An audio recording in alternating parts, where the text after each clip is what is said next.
ನಮಸ್ಕಾರ ಗುರು, ನೀವು ನೋಡ್ತಾ ಇದ್ದೀರಾ ಸಂತೋಷ್ ಸ್ಟೋರೀಸ್. ನಾನು ನಿಮ್ಮ ಪ್ರೀತಿಯ ಸಂತೋಷ್. ಇವತ್ತಿನ ವಿಚಾರ ಬಂದು RCB ತಂಡದ ಮೊದಲನೇ ಪಂದ್ಯಕ್ಕೆ KKR ವಿರುದ್ಧ ಪ್ಲೇಯಿಂಗ್ 11 ಯಾವ ರೀತಿ ಇರುತ್ತೆ. ಯಾಕಂತಂದರೆ ಯಾರಿಗೂ ಕೂಡ ಗೊತ್ತಿರೋಕ್ಕಲ್ಲ, ಮೊದಲೇ ಪಂದ್ಯ ಆಗಿರೋದ್ರೆ ಯಾರಿಗೆ ಚಾನ್ಸ್ ಕೊಡ್ತಾರೆ, ಯಾವ ಆಟಗಾರದಲ್ಲಿ ಅಂತ ಕೆಪಾಸಿಟಿ ಇದೆ ಪ್ಲೇಯಿಂಗ್ 11 ಆಡುವಂಥ ಆಟಗಾರರಲ್ಲಿ ಯಾರು ಮೊದಲೇ ಪಂದ್ಯ KKR ವಿರುದ್ಧ ಆಡೋಂಥ ಅಷ್ಟೊಂದು ಐಡಿಯಾ ಇರೋದಿಲ್ಲ. ಈಗ ಅದ್ರ ಬಗ್ಗೆ ಮಾಹಿತಿ ಕೊಡ್ತೀನಿ, ಯಾರ್ಯಾರು ಆಡ್ತಾರೆ ಯಾರು ಆಡೋದಿಲ್ಲ ಅಂತ. ಅದಕ್ಕಿಂತ ಮುಂಚೆ ನೀವಿನ್ನೂ ನಮ್ಮ ಚಾನಲ್ಗೆ ಸಬ್ಸ್ಕ್ರೈಬ್ ಆಗಿಲ್ಲ ಅಂದರೆ ಕೂಡಲೇ ಕೆಳಗಡೆ ಕಾಣೋ ಸಬ್ಸ್ಕ್ರೈಬ್ ಬಟನ್ ಮೇಲೆ ಕ್ಲಿಕ್ ಮಾಡಿ ಸಬ್ಸ್ಕ್ರೈಬ್ ಆಗಿ, ಹಾಗೆ ಪಕ್ಕದಲ್ಲೇ ಬೆಲ್ ಐಕಾನ್ ಪ್ರೆಸ್ ಮಾಡಿ ಆಲ್ ಅಂತ ಸೆಲೆಕ್ಟ್ ಮಾಡಿ. ಯಾಕಂದ್ರೆ ನಾನು ಮಾಡೋ ಪ್ರತಿಯೊಂದು ವಿಡಿಯೋ ಎಲ್ಲರಿಗಿಂತ ಮುಂಚೆ ನೀವು ನೋಡ್ಬೋದು. ಸಬ್ಸ್ಕ್ರೈಬ್ ಆದ್ರೆ ಹಾಗಾದರೆ ಬನ್ನಿ ತಡ ಮಾಡೋದಕ್ಕೆ ವಿಡಿಯೋನ ಶುರು ಮಾಡೋಣ. ನಿಮ್ಮ ಪ್ರಕಾರ RCB ತಂಡದ ಪ್ಲೇಯಿಂಗ್ 11 ಯಾವ ರೀತಿ ಇರುತ್ತೆ. ಮೊದಲೇ ಪಂದ್ಯ KKR ವಿರುದ್ಧ 22ನೇ ತಾರೀಕು ಓಪನಿಂಗ್ ಮ್ಯಾಚ್ ನಮ್ಮದು ಡಮಾಲ್ ಡಿಮೇಲ್ ಅಂತ ಗೆಲ್ಲಬೇಕು. ಕಳೆದ ವರ್ಷ ಓಪನಿಂಗ್ ಮ್ಯಾಚ್ CSK ವಿರುದ್ಧ ಸೋತ್ಬಿಟ್ಟಿದ್ದಾರೆ. ಈ ವರ್ಷ ಆ ರೀತಿ ಆಗಬಾರ್ದು.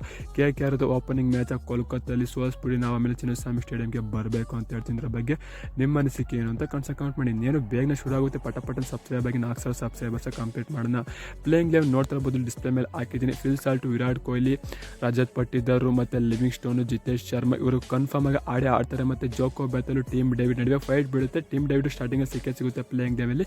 ಟೀಮ್ ಡೇವಿಡ್ ಚೆನ್ನಾಗಿ ಆಡಲಿಲ್ಲ ಅಂತ ಜೋಕೋ ಬೆತಲ್ಗೆ ಚಾನ್ಸ್ ಸಿಗುತ್ತೆ. ಅಂದರೆ ಕುರ್ನಾಲ್ ಪಾಂಡ್ಯ, ಭುವನೇಶ್ವರ್ ಕುಮಾರ್, ಯಶ್ ದಯಾಳ್, ಏಜಲುಡ್, ಸುಯೇಶ್ ಶರ್ಮಾ ಅಂತ ಹೇಳಬೇಕು. ಈ 11 ಆಡ್ತಾರೆ KKR ವಿರುದ್ಧ ನಮ್ಮ RCB ತಂಡ ಮೊದಲನೇ ಪಂದ್ಯಕ್ಕೆ ಅಂತ ಹೇಳಬೇಕು.